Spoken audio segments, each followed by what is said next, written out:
টি-20 বিশ্বকাপ জেতার পরেই সেই ফরম্যাট থেকে অবসর নিয়েছেন রোহিত শর্মা। বর্তমানে তিনি ছুটিতে, শ্রীলঙ্কার বিরুদ্ধে ওয়ানডে সিরিজেও খেলবেন না। এর মাঝেই তিনি নিজের ক্রিকেট ভবিষ্যৎ নিয়ে উত্তর দিলেন, জানিয়েছেন টেস্ট এবং ওয়ানডে ক্রিকেটে তাকে আরও কিছুদিন খেলতে দেখা যাবে।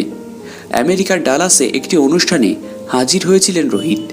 বিশ্বকাপ জেতার পর অবসর নেওয়ার প্রসঙ্গে তিনি বলেন, বিদায় জানানোর জন্য ওর থেকে ভালো সময় পেতাম না। আমার শেষ ম্যাচ ছিল ওটা।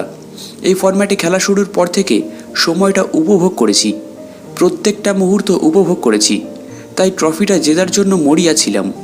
এরপরেই নিজের ভবিষ্যৎ নিয়ে মুখ খুললেন রোহিত শর্মা। বললেন, আমি খুব বেশি দূরের দিকে তাকাই না, তাই নিশ্চিতভাবেই আরও অন্তত কিছুটা সময় আপনারা আমাকে ক্রিকেট খেলতে দেখবেন।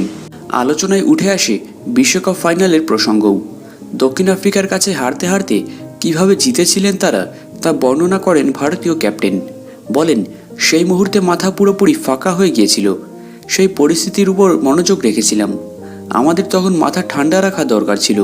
ওদের যখন 30 বলে 30 রান দরকার ছিল, তখন চাপে পড়ে গিয়েছিলাম ঠিকই, কিন্তু পরের 5 ওভারে আমরা বুঝিয়ে দিয়েছি মাথা ঠান্ডা রাখলে কী কাজ করা সম্ভব।